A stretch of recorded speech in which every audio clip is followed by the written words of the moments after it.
Mielőtt elkezdenénk, lenne egy kis kérésem hozzátok. Nagyon szeretném elérni az 1000 feliratkozót, mert ez számomra hatalmas mérföldkő lenne. Kérlek, kattints a feliratkozás gombra.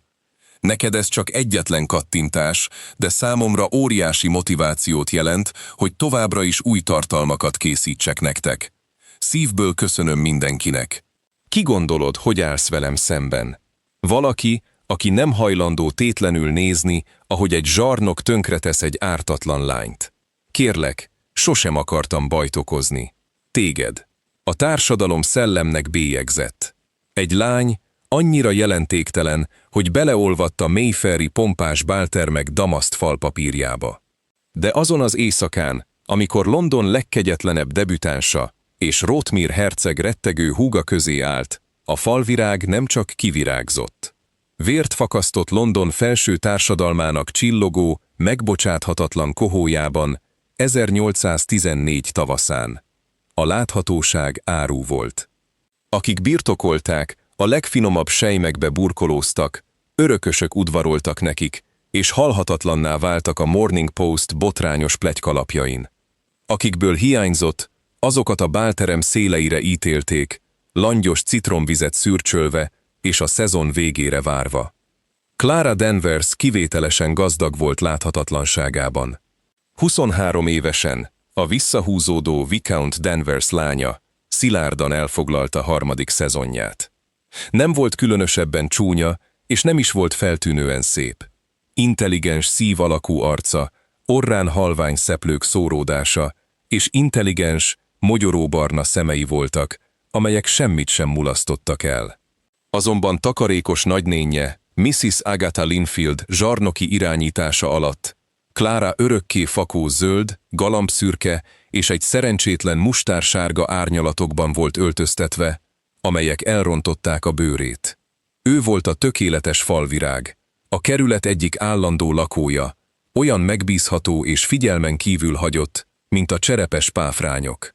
Mégis volt erő a figyelmen kívül hagyásban, mert senki sem nézett Clarára. Senki sem őrizte a nyelvét körülötte. Tudta, hogy Lord Harrington titokban ruinnal néz szembe a Newmarketi szerencsejáték adósságai miatt. Tudta, hogy az állítólagosan kegyes Lady Penelope forró viszonyt folytat az írótanárával, és tudta, hogy Alistair Cavendish, Rotmir herceg teljesen megközelíthetetlen. Alistair Cavendish egy jégből és obszidiánból faragott férfi volt. 30 évesen elképesztő vagyonnal, egy kiterjedt birtokkal Derbyshire-ben és egy olyan hírnévvel rendelkezett, amelytől a felnőtt férfiak is reszkedtek a parlament csarnokaiban. Az apja botrányos pénzügyi gazdálkodása közepette, csendes viharban örökölte a hercegséget.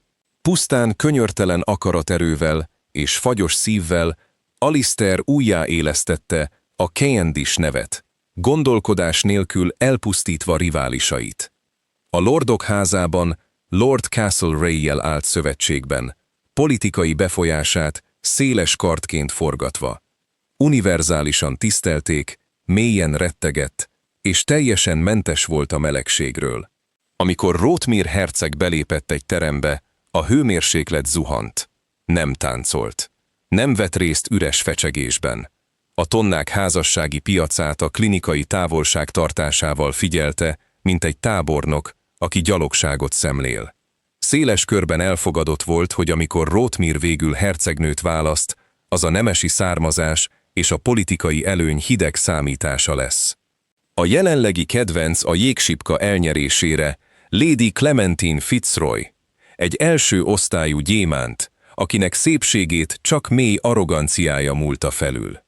De Alistair nem azért jött Londonba ebben a szezonban, hogy feleséget találjon. Azért jött, hogy bemutassa fiatalabb húgát, Lady Georgiana Cavendisht. Georgiana volt az egyetlen repedés a herceg áthatolhatatlan páncélján. 18 éves volt, a sötét Cavendish hajjal és megdöbbentő kék szemekkel rendelkezett, de testvérének vasgerincéből semmit sem birtokolt. Gyermekkorában egy skarlátláz meggyengítette, és egy későbbi lovasbaleset tartós enyhe sántítással járt.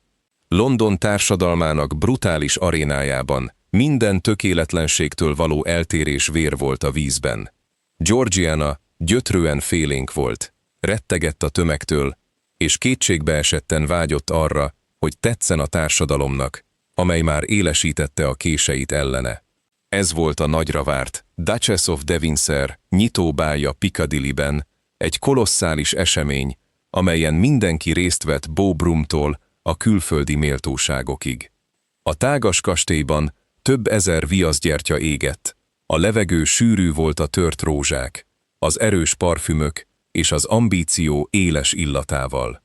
Clara egy hatalmas márványoszlop mellett állt a nagy bálterem sarkában, fakó olíva ruhája zökkenőmentesen beleolvadt az árnyékokba. A színházi néző gyakorlott szemével figyelte a szobát. A terem túloldalán észrevette Rotmir herceget. Az erkélyajtók közelében állt, szigorú alak tökéletes fekete estéi ruhában. Széles vállai megfeszültek, miközben az Earl of Liverpoollal beszélgetett. Fenségesnek, veszélyesnek és teljesen elszakadtnak tűnt a forgó táncosoktól. Majd Clara tekintete a táncparketre siklott, és a szíve ritka, együttérző szúrást érzett. Lady Georgiana egy jóindulatú, de öntudatlan unokatestvére kényszerítette a táncparketre egy country dance-re. A lány úgy nézett ki, mintha guillotine-ra menne. Túl díszes, nehéz rózsaszín szaténból készült ruhája, amelyet egy ambiciózus divattervező választott, túlterhelte törékeny alakját. Minden lépéssel enyhe sántítása hangsúlyozódott. Clara látta a zavar kipirulását Georgiana nyakán. Rosszabb, Clara látta a ragadozókat körözni. A zenekar mellett állva, festett páva tollak legyezőjével legyezve, Lady Clementine Fitzroy volt. Szokásos udvartartásának csatlósaival körülvéve, Clementine tekintete a botladozó Georgianára szegeződött. Clara felismerte a kegyetlen mosolyt Clementine ajkán. Látta már ezt korábban is, általában közvetlenül azelőtt, hogy a debütáns megszervezte a társadalmi megsemmisítést. Clara kortyintott a langyos limonádéjából. Nem volt az ő dolga.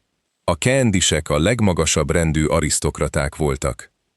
Olyan gazdagságban és hatalomban éltek, amit Clara alig tudott elképzelni. Rotmir herceg biztosan közbelépett volna, ha a dolgok rosszul mennek. Visszapillantott az erkélyajtók felé. Alistair Cavendish eltűnt, valószínűleg visszavonult a kártyaszobába vagy egy magán dolgozó szobába, hogy tarifákról és szerződésekről tárgyaljon. Húgát sebezhetően magára hagyta az oroszlán barlangban. A zene felhangzott, és Clara mély előérzetet érzett a mellkasában. A láthatatlan lány igazította kesztyűit, szeme a kibontakozó tragédiára szegeződött, teljesen tudatában annak, hogy csendes megfigyelésen alapuló élete hamarosan erőszakos véget ér. A country dance csúcspontja kaotikus volt. A pároknak sorokat kellett alkotniuk, és gyors tempóban áthaladniuk egymáson.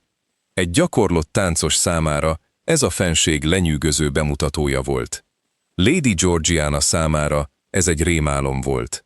Izgatottan izzadt a fiatal lány homloka, miközben kétségbeesetten próbálta tartani az ütemet, sántítása megzavarta a ritmusát. Ahogy a sorok összeomlottak és újra formálódtak, Georgiana elvesztette az egyensúlyát. Hátrabotlott, nehéz szatén sarkú cipője beleakadt az mögötte lévő ruha szegélyébe. Hallhatóan szívszorító szakadás volt. A zene mintha megingott volna, bár a zenekar tovább játszott. Lélegzetelállító csend sugárzott szét a terem közepéből. Georgiana megpróbált talpra állni, arca minden színt elvesztett. Megfordult, hogy lássa a kárt. Előtte állt, arcán számított düh maszkjával, Lady Clementine Fitzroy. Egy hatalmas szakadás rontotta el Clementine éteri fehér ruhájának kifinomult, egyedi készítésű Honan csipkéjét. Nagyon sajnálom, dadogta Georgiana, hangja annyira remegett, hogy alig tudta kimondani a szavakat. Zavarodott, pánikszerű meghajlásba esett. Kérem, bocsásson meg. Elvesztettem az egyensúlyomat. Clementine nem mozdult. Leleplezte tönkrement ruháját, majd lassan, céltudatosan felemelte hideg kék szemét Georgiana rémült arcára.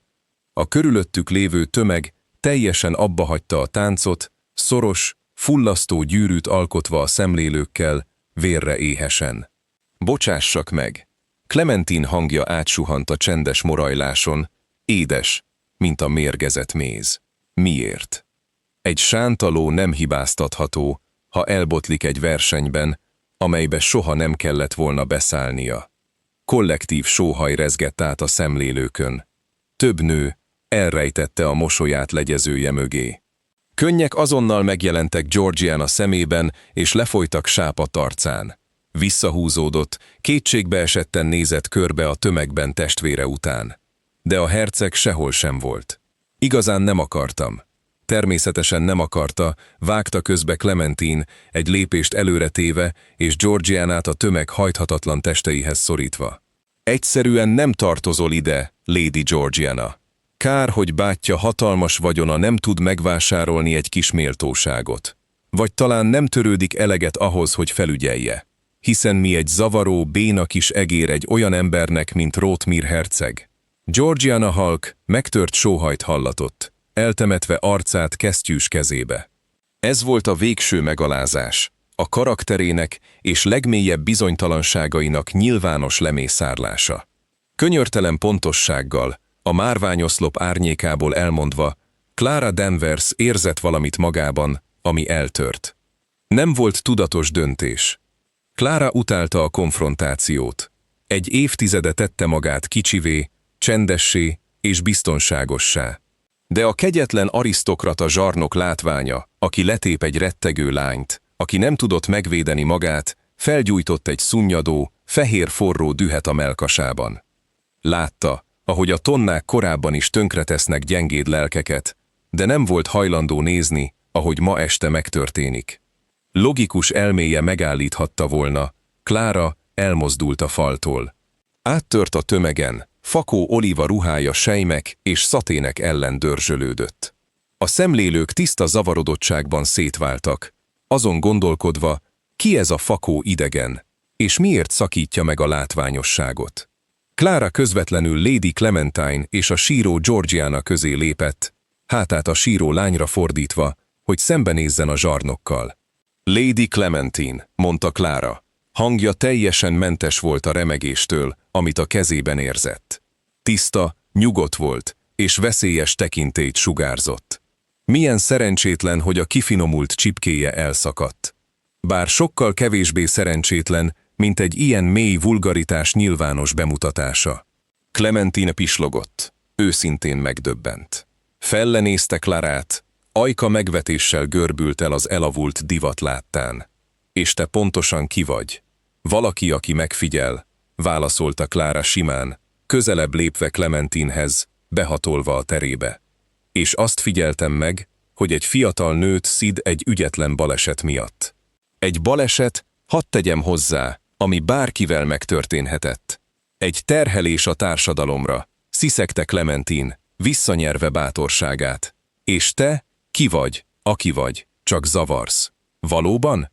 Clara fejét döntötte, mogyoróbarna szemei félelmetes intenzitással találkoztak Clementinével. Hangját lehalkította, de nem annyira, hogy a legközelebbi pletykásokat ne hallhassák. Milyen furcsa, hogy a terhelésekről és a tartózkodásról beszél, Lady Clementine. Az ember azt hinné, hogy jóindulatúbb lenne azokkal szemben, akik nehéz vizeken navigálnak, tekintettel a családja nemrégiben tapasztalt turbulenciáira. Vagy a társadalom már elfelejtette a bátyja katasztrofális brightoni nyaralását. Azt, amelyik magában foglalta a bírót, a hamis váltókat és a hirtelen csendes fizetést, 3000 fontot egy bizonyos Mr. Davisnek. A szín eltűnt Clementine arcáról olyan gyorsan, hogy úgy nézett ki, mint egy viaszfigura. A tömegben lévő suttogások azonnal frekvenciát váltottak, a Georgiana iránti gonosz mulatságból egy lázas, botrányos zümmögéssé változva, amely teljes egészében Clementine-re irányult. Hazudsz, sziszegte Clementine, de a szeme idegesen a tömeg felé villant. Soha nem hazudok, mondta Clara lágyan. Testtartása hihetetlenül egyenes volt. És azt javasolnám, hogy ha szeretnél elnyerni egy bizonyos herceg kegyeit, akkor jól tennéd, ha emlékeznél arra, hogy ő mindent a hűség fölé helyez. A húga nyilvános megalázása rendkívül rossz stratégia egy reménybeli menyasszony számára. Nos, azt hiszem, varrónőre van szükséged. Jó estét! Clara hátat fordította megdöbbent, megalázott, első osztályú gyémántnak. Kinyújtotta a kezét, gyengéden átölelte Georgiana remegő vállait. Gyere, hölgyem! A levegő itt hihetetlenül elromlott. Keressünk neked egy kis limonádét. Ahogy Clara átvezette a zokogó lányt az arisztokraták szétnyíló tengerén, nem vette észre a tömeg szélén álló magas, impozáns alakot. Alistair Candish épp időben tért vissza a kártyaszobából, hogy lássa az összecsapást. Megdermedve, ritka sokkállapotban figyelte, ahogy a szürke, jelentéktelennek tűnő nő pajsként áll húga elé. Hallotta azt a hűvös, pusztító precizitást, amellyel szétzúzta Clementine Fitzroyt egy olyan titok felhasználásával, amelyet Alistair maga is csak homályosan ismert. Miközben Clara elhaladt mellette, tekintete teljes egészében Georgiana vigasztalására összpontosult, Alistair furcsa, erőszakos rándulást érzett a mellkasában. Úgy tűnt, megrepedezik a jég, amely évek óta körülvette a szívét. A legbizalmasabb barátjához, Lord Simon Crofthoz fordult, aki ugyanolyan zavarodottan bámult Clarára. Croft, dünnyögte a herceg, hangja mély, veszélyes moraj volt. Ki ő? Croft pislogott. Azt hiszem, Miss Danvers, Viscount Danvers lánya, egy falvirág. Teljesen jelentéktelen. Alistair figyelte Clara távolodó alakját, vad ragadozó csillogás jelent meg sötét szemeiben. Jelentéktelen, ismételte halkan. Nem, Croft. Azt hiszem, ő a legveszélyesebb teremtmény ebben a teremben. A Duchess of Devonshire bálja utáni reggelen a Mayfair légköre olyan sűrű volt, hogy egy ezüst vajkéssel is fel lehetett volna vágni. London szalonjai egyetlen botrányos narratívával zsongtak. Lady Clementine Fitzroy, az év érinthetetlen gyémántja, teljesen szétzúzódott egy olajzöld selyemruhás szellem által. A Viscount Danvers szerény, húzatos házában, a Half Moon Streeten azonban nem a győzelem hangulata uralkodott, hanem az elkerülhetetlen végzeté. Elpusztítottál minket, kiabálta Mrs. Sagatha Linfield, a reggeliző szoba kopott perzsaszőnyegén járkálva. Clara nagynénje úgy szorongatta a reggeli krónika gyűrött példányát, mintha az a szegénység elleni pajzs lenne. Viscountess Castler adjutáns megmondta Mrs. Higgins szakácsnőnek, aki pedig a mi mosogató lányunknak mondta, hogy megtámadtad Lady Clementine-t. Valami abszurd hazugsággal fenyegetted meg a bátyjáról. Nem volt hazugság, Agatha néni, mondta Clara nyugodtan, megfontoltan kortyolva fekete teáját. Tökéletesen egyenesen ült, bár pulzusa féktelen ritmusban dobolt a bordái között. Lord Arthur Fitzroy meghamisította egy bíró aláírását, hogy fedezze a brightoni szerencsejáték adósságait. Én csak emlékeztettem Lady Clementine-t, hogy az üvegházban élők nem dobálhatnak köveket a félelemben lévő lányokra. Beavatkoztál a Duke of Rotmere ügyeibe. Agatha felsóhajtott, arca riasztó szilvafa színűre váltott. Te, egy pénztelen falvirág, akinek az apja Cornwallban bujkál, hogy elkerülje a hitelezőit. A társadalom száműz minket. Lady Jersey délre törli a nevünket az Almax utalványlistáról. Elküldelek, Clara. Ma Yorkshire-be mész, és ma unokatestvéredhez költözöl. Kimoshatod a harisnyáit, és elrohadhatsz a mocsarakon, mert halott vagy a jó társaság számára. Clara letette a teáscsészét. Hideg félelem telepedett le a gyomrában, de nem engedte, hogy nyugalmát megtörje.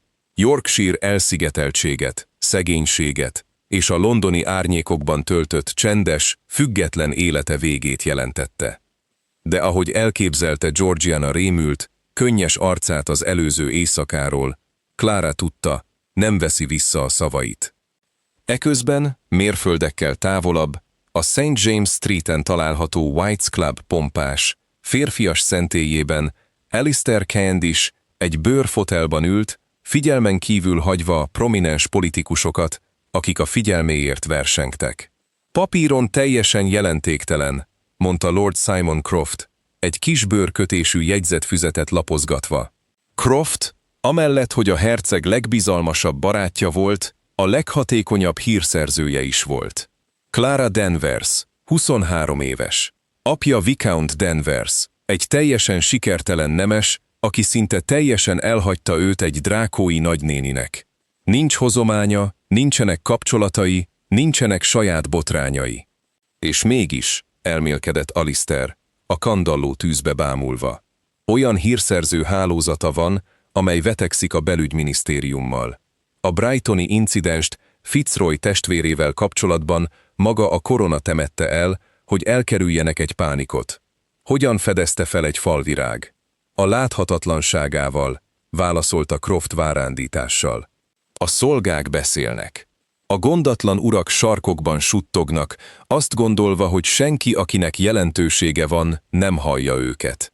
Úgy tűnik, Miss Danvers mindent hallgatott. Alistair álla megfeszült. Tegnap késő este tért haza a városi házába, és Georgiana még ébren volt, egy csésze tejjel a kezében, és nyugodtabbnak tűnt, mint egész szezonban. Amikor megkérdezte tőle, mi történt, elmesélte neki a ügyetlen hibáját, Clementine kegyetlenségét, és a vad, védelmező idegent, aki pajangyalként állt elé. Még csak nem is ismert engem, Alistair, suttogta Georgiana, szemei a hála el, nem hullajtott könnyektől csillogtak. De harcolt értem, amikor senki más nem tette meg. Alistair felállt, toroni magas termete hosszú árnyékot vetve a klub szőnyegére. Küldj üzenetet az istállóimba, Croft. Hozasd elő a kocsit. Hová megyünk? A Half Moon Streetre, mondta Alistair, hangja kemény és elszánt volt. Van egy adósságom, amit vissza kell fizetnem, és egy ajánlatom.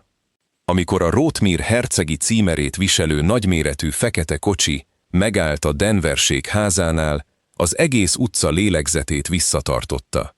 Bent Aunt Agatha majdnem elájult a kandallóba, amikor a komornyik bejelentette a látogatót. Alistair nem várt meghívásra a társalgóba. Úgy vonult be, mint egy diadalmas tábornok, sötét, parancsoló jelenléte azonnal lehetetlenné tette a terem szűkösnek érzését. Teljesen figyelmen kívül hagyta a sziszegő Aunt Agathát. Átható tekintetét Clarára szegezte, aki felállt a székéből, a mogyorószín szemei valódi soktól tágultak ki. Miss Danvers, mondta Alistair, hangja mély.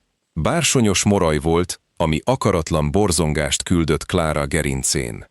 Fenség, válaszolta Clara, egy hibátlan, nyugodt meghajlással. Minek köszönhetjük ezt a váratlan, elsöprő megtiszteltetést? Üzleti ügyben vagyok itt, állította Alistair, levéve a bőr vezetős kesztyűjét. Mrs. Linfield, most távozzon. Agatha kinyitotta a száját, hogy tiltakozzon az ellen a puszta illetlenség ellen, hogy egy hajadon lányt egyedül hagyjon egy férfival. De a herceg jeges tekintete láttán úgy szaladt ki a teremből, mint egy megijedt egér, amikor a nehéz tölgyfa ajtók bezárultak. Csend telepedett. Alistair lassan körbejárt a terem peremén, megfigyelve Clarát, ahogy Clara is megfigyelte őt a 100 bálterem széléről. Yorkshire-be száműznek, mondta Alistair hirtelen. Ez nem volt kérdés. Clara megmerevedett. A hírszerző hálózata nagyon gyors. Fenség. A húgom ma reggel él az önnek köszönhetően, Miss Danvers, mondta Alistair, néhány lábbal előtte megállva. A jég a szemében intenzív, égő kíváncsisággal cserélődött fel. Lady Clementine az egész lelkét akarta megtörni. Ön megállította. Egy államtitkot használt tőrként, hogy megvédjen egy lányt, akit nem ismer. Miért? Mert a kegyetlenség felháborít, mondta Clara egyszerűen, tartva a szemét a fenyegető közelség ellenére. És mert Lady Georgiana gyengéd. A társadalom sok mindent megbocsát, fenség, de a gyengétséget soha. Alistair ránézett. 10 év óta először a Duke of Rotmire meglepődött. Nem remegett. Nem pislogott, és nem próbálta lenyűgözni. Egyszerűen csak brutális igazságot mondott a világról. Megvédted a véremet, mondta Alistair, hangja észrevétlenül lágyult. Ezért megvan a Candice család védelme. De többet kérek öntől, Miss Danvers. Georgiana olyan szponzorra szorul, aki immunis a megfélemlítésre. Egy társra, aki meglátja a csapdákat, mielőtt azok csapdába ejtenének. Meg akarsz bérelni? kérdezte Clara. Egy szarkasztikus, humor nélküli mosoly érintette az ajkát. Fenség, tönkrementem. Holnapra egyetlen tisztességes hölgy sem fog velem társalogni. Meg fogják tenni, ha az én védelmem alatt áll. Alistair közelebb lépett. A bergamott és a friss téli levegő illata körbefonta. Egy paktumot javaslok, Miss Danvers. Ön lesz Georgiana társalkodónője és társadalmi stratégusa. Cserébe kifizetem a családja adósságait, elhallgattatom az ön ocsmány nagynényét, és olyan hozományt biztosítok önnek, amely garantálja függetlenségét. És hogyan fogja pontosan rákényszeríteni a társadalmat, hogy elfogadja a tönkrement falvirágot, aki a húga felügyelője? kérdezte Clara, szíve vadul dobogott. Alistair ajka veszélyes, pusztító mosolyra kanyarodott. Lássuk, Lady Clementine megpróbálja-e megsérteni a jövőbeli Duchess of Rotmere-t. Clara Danvers átalakulása nem egy varázslatos, tündérmese méretű csoda volt, hanem egy számított, stratégiai kampány, amelyet a Duke of Rotmere irányított. Alistair nem próbálta Clarát csillogó gyémánttá változtatni. Ez teljesen ellentmondott volna a természetének. Ehelyett Madame Celeste, London legexkluzívabb divattervezőnőjétől érkező nehéz ládák diszkrét kiszállítása révén, mint Lady Georgiana ajándékai, Clara ruhatára művészetté emelkedett. A fakó mustárszínű és olajzöld ruhákat elégették. Helyüket gazdag égkő színek vették át, mély zafírkék, amelyek ragyogóvá tették sápad bőrét, smaragdzöldek, amelyek előhozták a tűzet a mogyorószín szemében, és gyönyörű bordó selymek, amelyek folyékonyan mozogtak. Amikor Clara első nyilvános megjelenését a Covent Garden színházában tette, a Duke of Rotmere magánpáholyában ülve, a londoni társadalmat érő sokhullám szeizmikus volt. Alistair mellette ült, közelebb hajolt, hogy a fülébe suttogjon, sötét feje az övé felé hajolt, ami bizalmas viszonyról tanúskodott, és felkavarta a pletyka rovatokat. Clara, bár rémült, de kifelé nyugodt, elmosolyodott a száraz, maró megjegyzésein a színpadon lévő színészekkel kapcsolatban. Remeg Miss Danvers, suttogta Alistair halkan a dagadó zenekar takarásában. Nem szokásom, hogy a célpont közepén legyek. Fenség, suttogta vissza Clara, szemével a színpadra szegezve, bár érezte, hogy 100 operaüveg irányul a páholyukra. Sokkal inkább szeretek íjat tartani. Nincs mitől félned, mondta Alistair. És Clara mély döbbenetére oda nyújtotta a kezét, és rövid, megnyugtatóan a kesztyűs kezére tette a sajátját. Érintése meleg, földelő volt. Én vagyok a pajzs, hagyd, hogy nézzenek. A hamis udvarlás a társadalmi manipuláció mesterműve volt. Az 5 órai, divatos órában, a Hyde Parkban jelentek meg.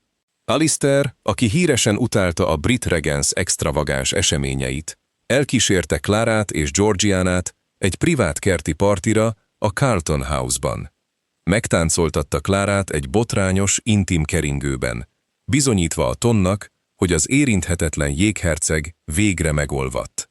Georgiana Clara védelme alatt virágzott. Clara megtanította a fiatal lányt, hogyan kell eligazodni a beszélgetésekben, hogyan kell egy legyezőt használni a nem kívánt figyelmet elhárítására, és ami a legfontosabb, hogyan kell felismerni a ton finom kegyetlenségét, és felülemelkedni rajta. Először nevetett Georgiana nyilvánosan. De ahogy a hetek a londoni szezon csúcspontjáig folytatódtak, a paktum határai veszélyesen elmosódtak. Clara azt vette észre, hogy Alistair látogatásaira nem kötelességből, hanem kétségbeesett, remegő éhségből vár. Imádta éles elméjét, a ritka, őszinte mosolyait, amelyeket csak neki és a húgának tartogatott, és a vad, megingathatatlan hűségét. Alistair viszont teljesen elvarázsolódott. Meghívta Clarát a Rothmere House-ban található hatalmas könyvtárába, állítólag társadalmi stratégia megvitatása céljából, csak hogy órákat töltsön történelem, filozófia és politika vitatásával. Tiszta félelemmel döbbent rá, hogy már nem akar hamis udvarlást. A falvirágot akarta, az ő zseniális elméjét, bátor szívét és csendes erejét akarta örökre maga mellett. Azonban a sarokba szorított vipera mindig a legveszélyesebb. Lady Clementine Fitzroy nem fogadta csendben a vereségét. Clara Danvers, az a nő, aki megalázta őt, hirtelen felemelkedése méreg volt Clementine ereiben. Tudta, hogy a herceg túl intelligens ahhoz, hogy ok nélkül beleszeressen egy szegény senkibe. Valamilyen titoknak kellett lennie. Clementine Lord Thomas Beresford egy szegényes arisztokrata segítségét kérte, aki érmék fejében tehetséges volt a piszok feltárásában. 3 héten keresztül Beresford a Danvers család homályos, szegényes történelmét kutatta. A szezon nagy fináléja a Vauxhall Gardensben rendezett, rendkívül exkluzív álarcos bál előtt 2 nappal Beresford aranyat talált. Clara egyedül ült a Half Moon Street-i társalgóban, és Alistair kölcsönadott verses kötetét olvasta, amikor egy utcagyerek egy nehéz, krémszínű borítékot kézbesített. Nem volt rajta feladó. Clara megtörte a pecsétviaszt, gyomra megdobbanása érthetetlen félelmet keltett. A kézírás elegáns, szaggatott és teljesen ismeretlen volt. Miss Danvers, milyen könnyen elfelejti a társadalom az apa bűneit, ha a lánya Rothmere aranyában fürdik. De a korona nem bocsátja meg az árulást. Viscount Danvers nem hitelezők elől bujkált Cornwallban. Aktívan finanszírozott egy csempészgyűrűt, francia brandy és fegyvereket szállított a csatornán keresztül adósságai rendezésére. Megvannak a főkönyvek. 2 elfogott csempész megesküdött vallomásával rendelkezem. Ha nem szakítja meg megállapodását Rothmere hercegével, és nem távozik Londonból holnap estig, ezeket az iratokat a felügyelőnek adom át a Vauxhall álarcos bálon. Apja árulásért fog akasztófára kerülni, és drága hercege, akinek politikai hatalma érintetlen hírnevén alapul, családja romlásának sarába fog süllyedni. Hagyja el őt, vagy pusztítsa el. A választás az öné. A levél aláírás nélküli volt, de Clara nem jelzett aláírást ahhoz, hogy tudja, Clementine műve. A papír Clara zsibbat ujjai közül kiesett, és puha landolással a perzsa szőnyegen pihent. A szoba levegője hihetetlenül vékony volt. Árulás. Nem csak adósság volt. Bolond, kétségbeesett apja árulásba keveredett. Ha ez nyilvánosságra kerülne, Alistair politikai ellenfelei azonnal lecsapnának rá. Egy herceg udvarol egy áruló lányának. Birtokviszonya a lordok házában elpárologna. Hírnevét tönkretennék, és Georgiana, az édes, törékeny Georgiana, járulékos veszteség lenne, asszociáció révén beszennyezve, épp csak megtalálta a lábát. Clara becsukta a szemét, egyetlen forró könycsepp szaladt le az arcán. Szerette őt. Ebben a pusztító tisztánlátás pillanatában jött rá. Szerette a jégherceget olyan heves, felemésztő szenvedéllyel, amiről soha nem gondolta volna, hogy képes rá. És mert szerette, össze kellett törnie a szívét. Felállt. Állkapcsa ugyanazzal a vas elszántsággal volt megfeszítve, amelyet a Devonshire bálon mutatott. A íróasztalhoz sétált, elővett egy darab olcsó, dísztelen papírt, és elkezdte megírni azt a hazugságot, amely örökre véget vetne társadalmi életének. Elmondaná Alistairnek, hogy nem bírja a nyomást, hogy folytogatóan találja őt, és hogy azonnal Yorkshire-be távozik. Fel fogja tenni a kardját, hogy az ő páncélja makulátlan maradjon. Clara nem menekült Yorkshire-be. Egyszerűen eltűnni nem elégítené ki a viperákat. Bosszúból kiadnák a főkönyveket. Ehelyett egy nehéz, faszénszürke dominóköpenyt öltött, arcát egy egyszerű fekete bársony félállarc mögé rejtette, és egy diszkrét bérkocsit bérelt a Vauxhall Gardensbe. A Vauxhall állarcosbál lenyűgöző, kaotikus látványosság volt. Ezernyi lámpa lógott az ősi szilfákon, szürreális aranyfényt vetve a harlekinnek, mítoszisteneknek és történelmi uralkodóknak öltözött arisztokraták tömegére. A levegőt pirított mandula, drága parfümök és a távoli tűzijátékok éles lőporos illata nyesgette.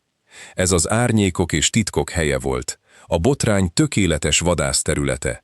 Clara navigált a labirintusszerű kavicsos ösvényeken, szíve őrült ritmusban kalapált a bordái ellen. Az anonim jegy arra utasította, hogy hozzon egy aláírt levelet, amely teljesen megszakítja a kapcsolatát Rotmir herceggel, és elismeri egy saját, kitalált, romboló viszonyt a főkönyvek cserébe, amelyek apja árulását bizonyítják. Elérte a kijelölt találkozóhelyet, egy félreeső, gyengén megvilágított márvány pavilon a sötét séta távoli szélén. Az árnyékban két alak várt. Lady Clementine Fitzroy csillogó ezüst taft ruhát viselt, arcát fehér tollakból készült maszk rejtette. Mellette állt Lord Thomas Barrisford, egy vastag bőrborítású fóliót tartva. El kell ismernem, Miss Danvers, szinte csalódott vagyok. Clementine sziszegte, levéve a maszkját, hogy felfedje diadalmas, kegyetlen mosolyát. Azt hittem, egy nő, aki mer engem fenyegetni egy bálon, többet fog küzdeni. De a vér beszél, nem? Csak egy szánalmas áruló lánya vagy. Megvan a kért levél, mondta Clara, hangja érzelemmentes volt, bár a kezei remegtek a köpenye alatt. Kicsúsztatta a hajtogatott pergament a zsebéből. Adja ide a főkönyveket, Lady Clementine. És megvan a szavam. Reggel a Yorkshire-i kocsival leszek, soha többé nem térek vissza. Barrisford előrelépett. Alig váróan nyúlt Clara levele után. Soha nem érintette meg. A pavilon mögötti sűrű, borostyánnal benőtt sötétségből egy hang harsant fel, egy alacsony, félelmetes dübörgés, amely megfagyasztotta a vért Clementine ereiben. Attól tartok, Lord Barrisford, hogy Miss Danvers nem utazik Yorkshire-be. Az éghajlat nem illik hozzá. Alice Tister Candish, Rotmir hercege lépett a lámpafénybe. Nem viselt maszkot. Makulátlan, komoly fekete estéi ruhát viselt, sötét szeme halálos, elfojtott dühtől égett. A mellette álló, csendben a homályból kilépő 4 izmos férfi kevésbé tűnt inasnak, mint inkább tapasztalt Bow Street futárnak. Clara felszisszent, botladozva hátralépett. Alice Tister, nem lehetsz itt. Ha kiengedik ezeket a főkönyveket, semmit sem fognak kiadni. Alice Tister simán mondta. Szeme soha nem hagyta el Clementine rémült arcát. Rákattintott az ujjával. Az egyik embere előrelépett, és könnyedén kivette a bőrfóliót Lord Barrisford remegő kezéből, a márvány padlóra dobva. Azt hiszed, bolond vagyok, Lady Clementine? Kérdezte Alice Tister, hangja méregtől csöpögött. Közelebb lépett hozzá, magasodott a kuncsorgó újonc fölé. Valóban azt hitted, hogy egy részeg szifont, mint Barrisford bérelhetsz fel a Danvers család után, kutatni az én hírszerző hálózatom észrevétele nélkül? 3 hete birtokomban van Barrisford szerencsejáték adóssága. Már a szánalmas zsaroló levél megfogalmazása előtt tudtam a csempészgyűrűről. Clara rámerett, az elméje kavargott. Tudtál az apámról? Alice Tister Clara felé fordult. Az arcán lévő félelmetes szigor azonnal meglágyult. Természetesen tudtam, Clara, és elintéztem. Viscount Danvers 3 napja csendben elfogták a korona ügynökei. A belügyminisztériumnak tett szolgálataim miatt a korona megengedte, hogy kifizessem az ellene kivetett bírságokat. Száműzték egy távoli, elkerülhetetlen birtokra Skócia felföldjén. A csempészgyűrű fel van számolva. A korona az ügyet véglegesen lezártnak tekinti, és az iratokat lepecsételték. Amit Lord Barrisford tart, az nem más, mint értéktelen másolatok. Clementine hátrálva botlott, ezüst ruhája beleakadt a márványpadba. Kifizetted egy áruló adósságait. Saját hercegségedet kockáztatod egy falvirágért. Nem falvirág. Alice Tister morgott, Clementine terébe lépve, hangja félelmetes, halálos suttogásra ereszkedett. Az a nő, akit feleségül akarok venni. És ha te vagy Lord Barrisford valaha is egyetlen szót is kiejtesz erről egy élő léleknek, nem fogom csak társadalmilag tönkretenni. Felfedem majd minden sötét, rothadó titkukat, amit a családod 3 generáció óta rejtegetett, és minden londoni újság címlapjára nyomtatni fogom. A kontinensre száműzlek, pénztelenül és megvetve. Értesz engem? Clementine halványan, mint egy szellem, és erősen remegve, őrült, rángatózó fejrázással válaszolt. Barrisford már térdre ereszkedett félelmében. Távozzanak erről a helyről, parancsolta Alice Tister. A jég visszatért a hangjába. Ha meglátom az arcát Londonban a szezon vége előtt, Lady Clementine, elpusztítalak. A 2 összeesküvő a sötétségbe menekült, Alice Tister és Clara egyedül hagyva a visszhangzó pavilonban. A herceg egy kurt parancs mozdulattal elbocsátotta embereit, és azok eltűntek a kertekben. Csend ereszkedett le, csak a távoli, tompa keringő dallamai törték meg. Clara dermedten állt, a faszénköpeny nehéz volt a vállain, a könnyek végre átcsurogtak a szempilláin. Alice Tister átkelt a márványpadlón, és megállt előtte.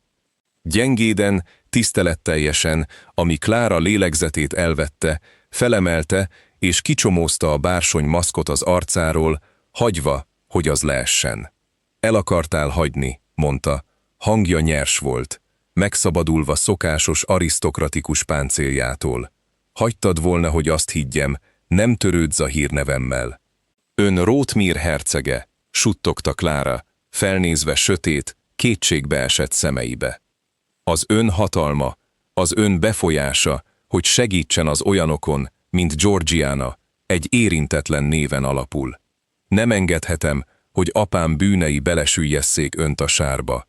Túl sokat szeretlek ahhoz, hogy elpusztítsalak. Alice Tister szakadozott lélegzetet vett. Egy pillanatra becsukta a szemét, mielőtt kinyújtotta, határozottan magához szorította. Karjai körbefonták, szilárdan és hajthatatlanul. Az én hatalmam semmit sem jelent, ha nem tudom használni arra, hogy megvédjem a nőt, aki a szívemet tartja, morogta Alice Tister a hajába. Egész életemben jégfalakat építettem, hogy távol tartsam a világot. Clara, te egyenesen átsétáltál rajtuk. Megvédted a húgomat, amikor senki más nem tette. Megfeleltél az értelmemnek. Kihívtad az arroganciámat. Te vagy az egyetlen igazán valódi dolog ebben a szánalmas társadalomban. Épp annyira visszahúzódott, hogy a nagy, meleg kezével keretezte az arcát, hüvelykujjai finoman letörölték a könnyeit. Nem lesz több árnyékban bujkálás, Miss Danvers, fogadta Alice Tister. Tekintete abszolút bizonyossággal égett. Holnap feladom a hirdetményeket. A hónap végére megházasodunk. És amikor a karomon belép egy táncterembe, az egész világ látni fogja Rótmír hercegnőjét. Clara ránézett a könyörtelen, zseniális férfira, aki az egész Londont felforgatta, csak hogy biztonságban tudhassa. A félelem, amely napokig tartotta, eltűnt, helyét egy mély, megrendíthetetlen melegség vette át. Úgy gondolom, mondta Clara lágyan. Egy őszinte mosoly végre átszakadt az arcán. Hogy Lady Clementine-nek nagyon erős teára lesz szüksége, amikor elolvassa a reggeli postát. Alice Tister nevetett. Egy ritka, mély, gyönyörű hang, amely visszhangzott a csendes pavilonban. Lehajolt, és egy csókkal fogta meg az ajkait, ami ígéreteket, hatalmat és örök, hajthatatlan szerelmet ízlelt. A falvirág végre kivirágzott, és a jégherceg megtalálta a tüzét. Milyen robbanékony finálé! Egy láthatatlan falvirágból a hevesen védett Rótmír hercegnővé Clara bebizonyította, hogy az igazi erő a bátorságban és a hűségben rejlik, örökre elolvasztva a jégherceg szívét. Szeretted ezt a csavaros történelmi romantikus regényt? Mondd el a kedvenc pillanatodat, és milyen kielégítő volt Lady Clementine vereségét látni az alábbi kommentekben. Ne felejtsd el kedvelni, megosztani ezt a videót barátaiddal, és feliratkozni csatornánkra a lélegzetelállító romantikus drámákért. Legyen legközelebb, maradj elbűvölve! Köszönöm, hogy a videó végéig velem tartottatok. Őszintén hálás vagyok minden egyes percért, amit itt velem töltöttetek. Most az első nagy célunk felé haladunk. 1000 feliratkozó. Ha a történeteim akár csak egy kicsit is megérintették a szíveteket, kérlek, támogassatok egy feliratkozással. Minden egyes feliratkozás hatalmas motivációt ad ahhoz, hogy tovább írjak, és még több értékes történetet hozzak el nektek. Találkozunk a következő videóban.